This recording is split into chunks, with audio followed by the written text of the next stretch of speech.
Véritable success story de la radio Espace Guinée, les grandes gueules, détentrices des meilleurs scores radio en Guinée, de la meilleure émission talk show, a donné le créneau horaire du départ au bureau et du retour à la maison, récoltant depuis des années consécutives le titre d'émission la plus écoutée en Guinée, toutes catégories confondues.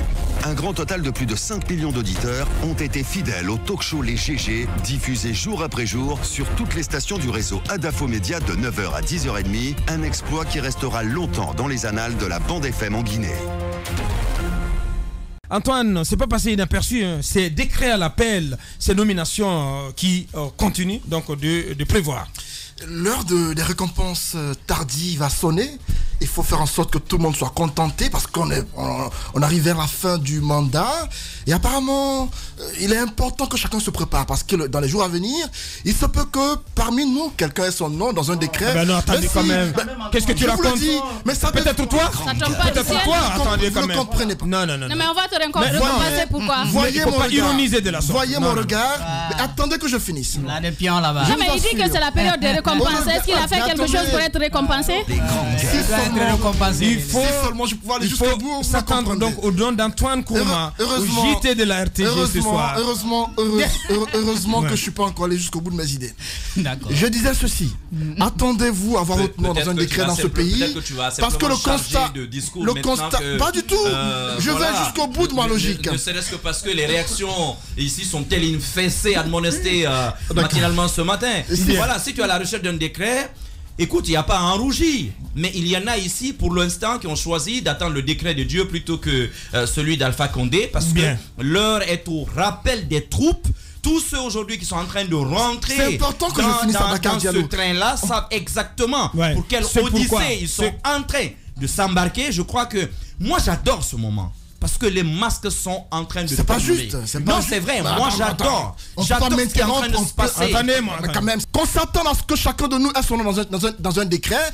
Parce que le constat que je fais, c'est qu'on ne consulte pas désormais pour prendre des décrets dans ce pays. Non, mais je vois des notes. Je ne vois pas ta logique. Mais attendez. Non, je ne vois pas ta logique. Dans la mesure où on ne consulte pas, tu peux pas.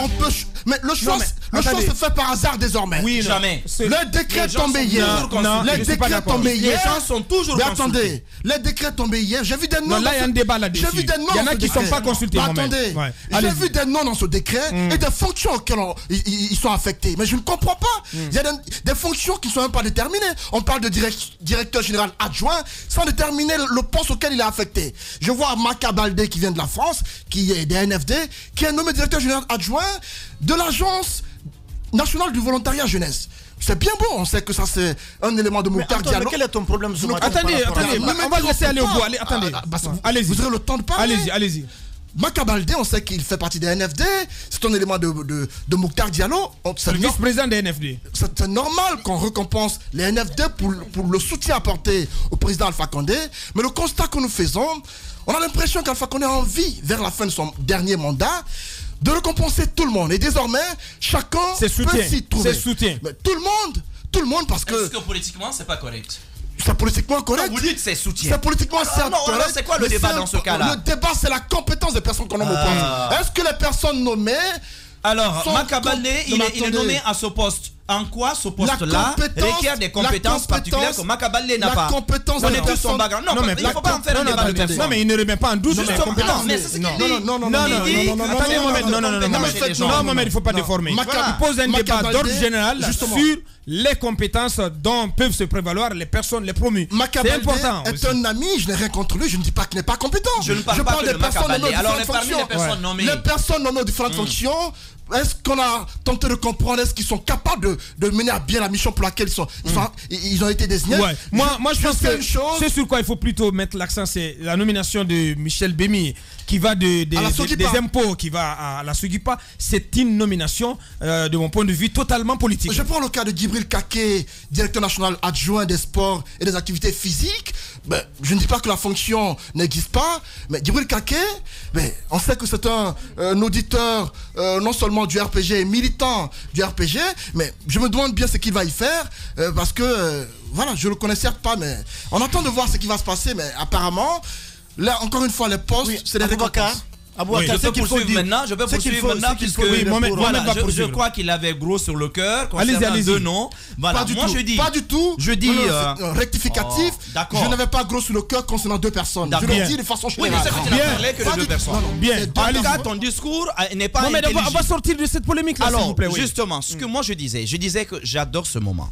J'adore ce moment parce que chacun maintenant va sortir des bois. Les masques vont tomber. Il y a des personnes qui ont assumé leur soutien à M. Alpha Condé.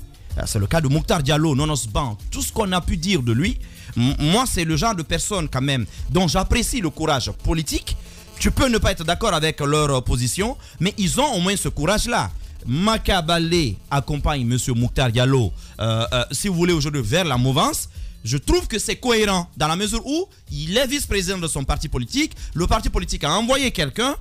C'est presque cohérent, normal qu'on voit les autres suivre. Donc je n'ai même pas de débat à ce niveau-là. Mais la question c'est pourquoi cette fébrilité maintenant? C'est pourquoi cette accélération des nominations. Moi c'est là. Il faut s'attendre à d'autres nominations ce soir. Hein. Mais exactement, même tous les jours. Ce soir, Aboubacar. C'est tous les jours. De maintenant à fin novembre 2020, il y aura une cascade de nominations.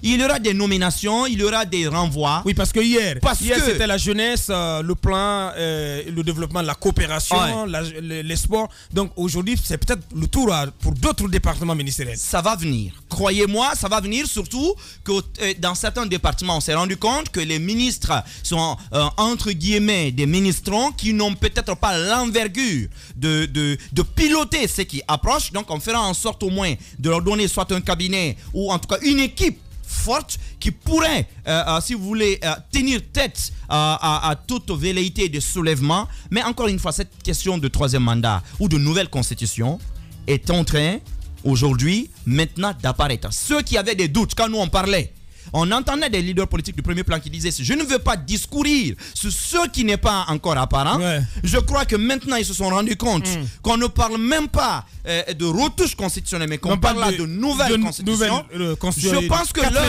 l'heure n'est pas grave, mais au moins, l'heure est à la décantation. Les vrais soutiens de M. Alpha Condé vont s'affirmer.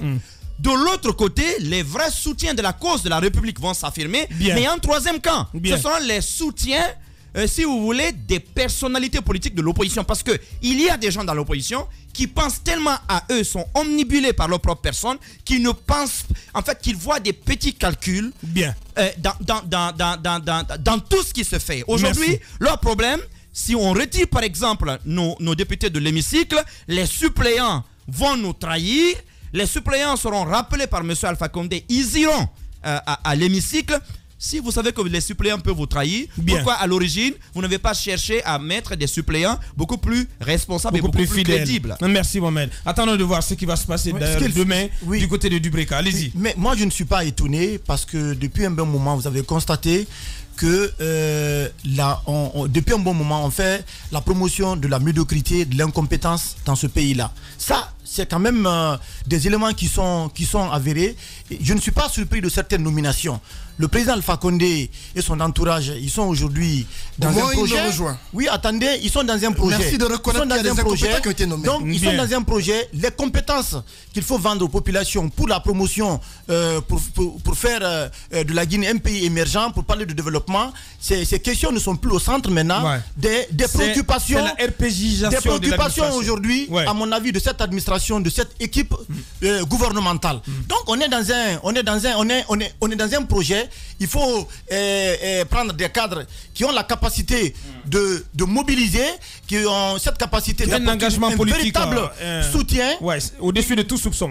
Et vous avez compris, depuis que certains hauts cadres de l'armée, vous l'avez compris, ont été mutés dans les fonctions d'ambassadeurs. Moi, j'ai compris que désormais, Alpha Condé va devoir composer son équipe avec ceux qui sont capables de l'apporter un véritable soutien dans ces différents projets. Donc aujourd'hui, on est dans cette logique. Les nominations qui ont été faites hier, il faut quand même rappeler le cas de Fasciné Conté, qui était quand même l'un des consultants réguliers de la radio espace sur les questions économiques, qui a été nommé comme DGA du Fonds national d'insertion des jeunes, qui a quand même... Vraiment, il y a trop de DGA. Hein. Oui, qui a quand même du talent. Pas les DG. Mais au-delà de tout ça, au-delà de tout ça, c'est qu'il faut dire, je suis vraiment inquiet pour l'avenir de la Guinée. Merci, allez-y Madame Yoro.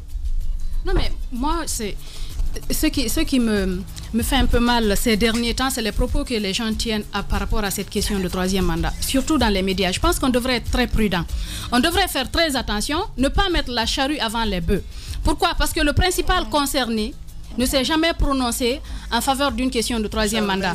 Les gens en font débat comme si, oui, c'est un acquis. Mais tous les signaux sont là, Madame Yoro. Écoutez, écoutez. Mais quand même, écoutez, ouvrez les yeux, Madame Yoro. Parle beaucoup plus.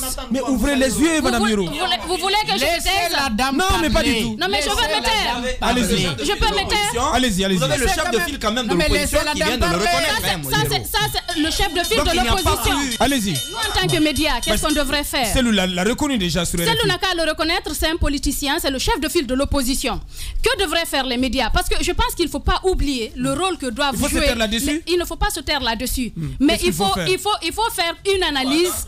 Parler des textes de loi. Que disent nos textes de loi? Que dit la Constitution? Analysez sous cet angle. Mais écoutez, j'ai écouté des débats. Permettez-moi d'aller au bout de mes idées. Permettez que j'aille au bout de mes idées. J'ai écouté certaines personnes parler de cela comme si c'était un acquis, comme si c'est fini. Alors que c'est pas nous qui sommes sur le terrain, c'est pas nous qui allons jouer le jeu. Notre rôle ici, c'est peut-être de lancer des signaux d'alerte, mais en même temps, surtout de parler de ce que disent nos textes de loi. Bien. La Constitution prévoit que la Constitution actuelle voudrait que le président ait 2 mandats non renouvelables. C'est ce que dit la loi. Mais quand j'entends les gens dire que oui, c'est un acquis, c'est fini, le peuple va accompagner, attendons qu'on en arrive là. On n'est même pas en 2020. Attendons qu'on arrive en 2020, que le président dise que oui, je vais me présenter en 2020 pour dire que oui, c'est un acquis, le peuple va accompagner, mais c'est pas ce que disent nos textes de loi. Bien. Il faut faire attention parce que on a l'impression qu'on est en train de préparer la mentalité des Guinéens à cette situation. On est en train de préparer les gens déjà à ne rien faire, se dire que oui, non, quand les gens déjà disent c'est un acquis, on a mis tout un système autour, les gens sont préparés, même si vous vous levez, il n'y aura rien. Il ne faut pas tuer la mentalité des Guinéens. Bien. Je pense qu'on a dit que le peuple de Guinée est passif, mais attendons de voir ce qui va se passer. Merci. Moi, je ne suis pas d'accord avec cette façon d'analyser les choses, se dire que oui, le peuple de Guinée est passif, tout va se passer comme sur une passerelle, et ça va se passer comme ça. C'est votre raisonnement. Allez-y, Jacques, pour clore. Allez-y. Voilà, merci. Allez-y. Voilà. Ce que je voudrais dire, c'est d'abord sur ces nominations. Je crois que nous ne pouvons pas tous résumer ça ou disons conclure que c'est pour le 3e mandat ou alors que c'est la RPGisation à outrance de l'administration.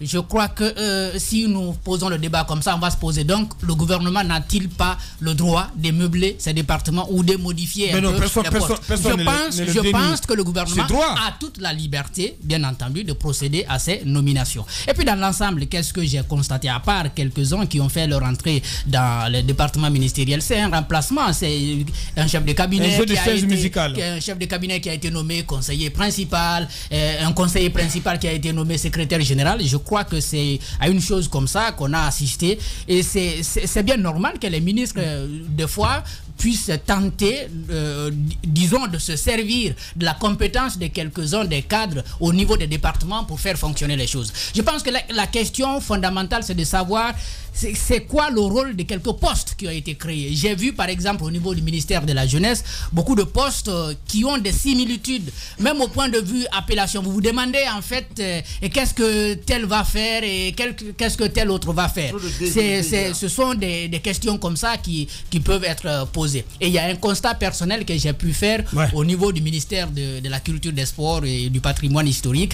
Il y a eu, je crois, dans le choix qui a été fait, une volonté peut-être du ministère ou du ministre qui a fait le choix de faire la promotion des femmes. Parce qu'à chaque fois, il y avait un directeur, il y a une directrice adjointe. S'il y a une directrice, il y a un directeur adjoint. Je crois à tous les postes, c'est comme ça il a procédé. C'est quelque chose qui mérite d'être relevé. Ça mérite d'être salué. Voilà ce qu'on pouvait dire pour l'instant. On revient pour continuer cette émission. Il y a le snobisme des fines gueules et la rudesse des gueules de bois. L'infortune des gueules moins propres à la douleur des gueules cassées.